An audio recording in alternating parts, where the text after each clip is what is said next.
what did you know about crypto before this film? Was it on your radar at all?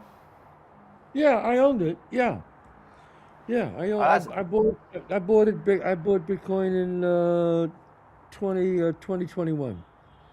nice, nice. So when OKX pitched you this project, you were like, "Yeah, this is a mission that I can get behind." So Yeah, is that what made you say yes? exactly. I had it. Was I an expert in it? Of course not. But I thought I like to try things that are new. Something that's new. You never know. Sometimes it hits good. Sometimes it doesn't. But I'm willing to take a chance. So that's how I am. I've always been that way. And that's exactly why I was very interested in taking this call because for your Bronx Tale story, there's this Oh, there's this legend, right, of like turning down $1 million with $200 in the bank. yes. And a lot of young people in crypto, they did something similar. They bet everything on this idea that was completely dismissed by the establishment. Do you kind of see the parallel there? Oh, absolutely. I always, I always said when the establishment doesn't like what you have, you definitely have something good. I've always believed in that. If they say things like, "Oh, this is really out of the box," "I don't think this is going to work," that means something big is going to happen. Usually, not all the time, but usually. You know. Yeah, and that kind of worked out in crypto. Like when I started following the space, it was very much this pirates and cowboys land. Right. But the film, however, it celebrates crypto becoming a little bit milder, a little bit safer, a little bit more regulated. But again, as you mentioned, like your career was built on not playing it safe. Yes. So how do you reconcile these two ideas?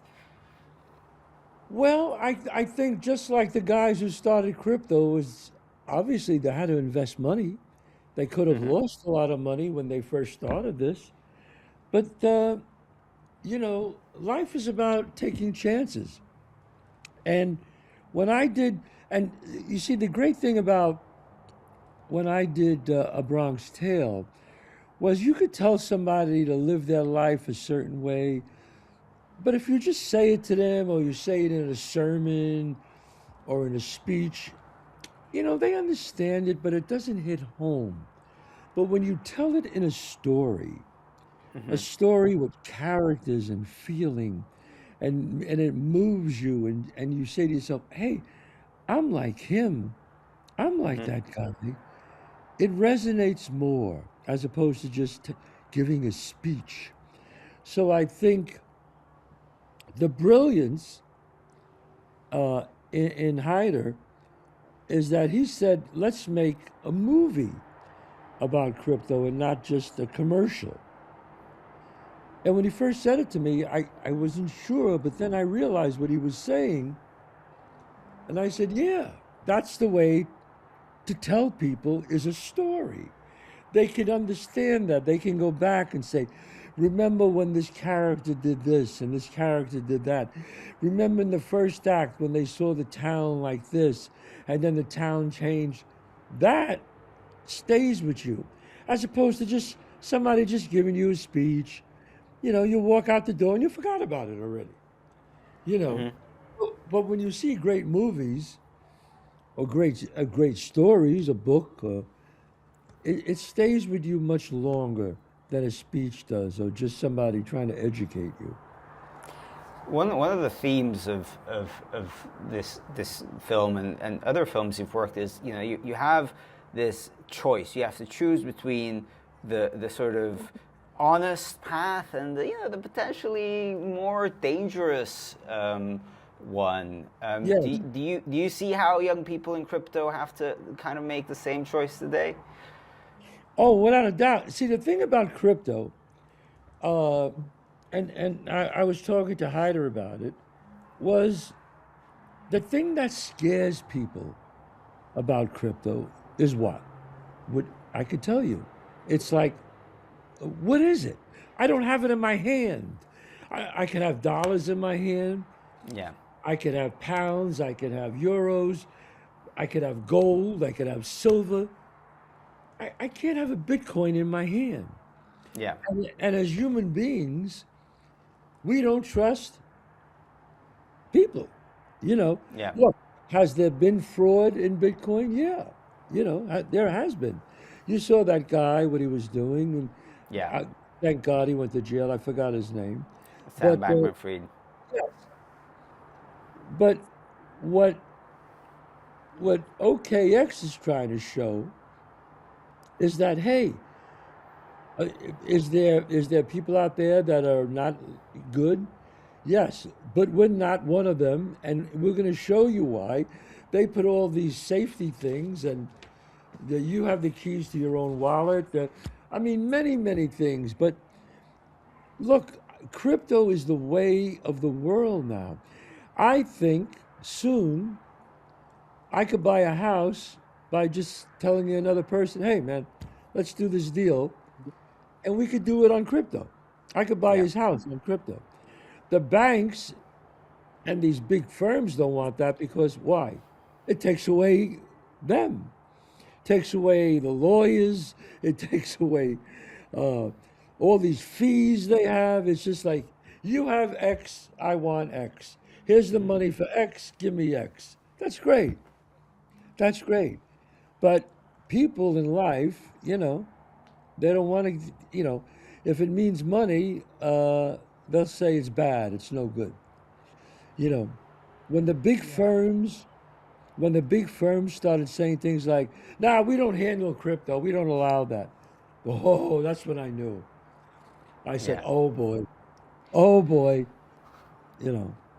But that has kind of changed a lot in the Yes, last 12 months, right? And yes, I feel like a lot of early crypto believers are increasingly disillusioned now that all these big institutions have arrived. Crypto people, they built up something, it became successful, but in a way, it doesn't feel like it's theirs yeah. anymore. Like does that resonate with your experience with success?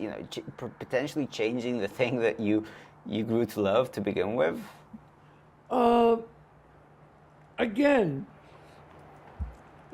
I'm different. I'm like, I take chances, man. I'm one of those. I believe in, I'll buy a watch knowing that it's going to be worth something years from now. I'll buy a painting that I think could be worth something years from now. Mm.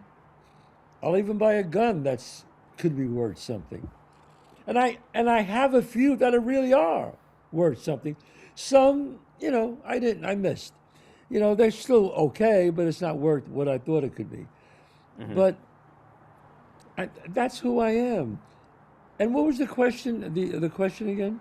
So for a lot of people in crypto, like the same way that when the Wild West was over, right? Yeah. The cowboys, there were some of them that were upset that the old ways were no longer Huh. existing, and that's part of the theme as well. And I feel like one of the big topics in crypto right now is this disillusionment of people who have been part of the crypto movement for a long time, and now it's become institutional, and they feel like, well, it's not really us anymore. Like it doesn't belong to us No, anymore. but I understand that. But you have to go along with that because that's the way it is. Also, uh, what they're worried about is if all of a sudden the big institutions start making laws to put it towards them. In other Yeah. words, they start changing the way crypto was originally meant out to be and changing it their way. I mean that is always a possibility. So we'll see. You know. You've mentioned a few times that you're someone that has always been happy to take on risks to see if Yeah. something comes out of it. If you could talk to a 25-year-old kid today who's considering betting everything on a risky idea, doesn't have to be crypto, could be acting or anything else, what would you tell them? Well, I would say buy crypto. I would absolutely say that, Tim. Don't. I would say invest maybe 5% of your portfolio, 10% of your portfolio. Buy it, hold it, and no matter what, do not sell it. No matter what, and see what happens. I think in the end you're going to be okay. I would tell them that. I would tell them to definitely put a lot of money into the S&P 500. A lot of ETFs, and just hold on to it. Just relax. Everybody wants to make money like right away, and I Yeah. understand that. And a lot of people did make money right away with crypto, with Bitcoin. But that that happens once every. It doesn't happen often. Yeah, I think. I mean, when I bought crypto, I was there in 2017. Like you Oh, tend to buy when it's in the news, and then it just goes down, and then there's this struggle of not only are you losing money, but everyone in the news is telling you you're an idiot. Why did you buy this? This was a scam, yes, you know. yeah. And you have this years long struggle of like holding on to an idea, a vision that you had. Is there something valuable in this struggle of like persevering? Yeah, but I mean, you got to be smart too. I mean, if you bought crypto in 2017, I don't know what it was back then. It probably was what, a couple So I, thousand. I bought I bought like Bitcoin was like went up to like 18 or so, and then like immediately dropped tremendously. You know, Yes, like but if you held it, when it went up to like over $100,000, I would look. I always like to hold on something. It makes a lot of money. I always like to take money off the table. I take some off the table. I don't get crazy, and then I leave more in. Or I'll take some off the table again, and I'll leave more in. And then here, when I think I took enough off the table where I can't, like I'm playing with house money now. I let it yeah, ride. I let it ride. I let it go. right. I let it go. Okay. Excellent. All right, one last question. What is the main thing that you want people to take away from this film? The main thing is the story. Is really the story. It's like OKX is different than a lot of other firms. No, am I saying that other firms are not trustworthy? Of course not. I'm not saying that. But OKX does the right thing. They do it right. Because, look, you never make a deal. When I sign a contract, anybody, you could sign a contract with a horrible person. If the contract is a good contract, even though it's a good contract, they're going to screw you anyway.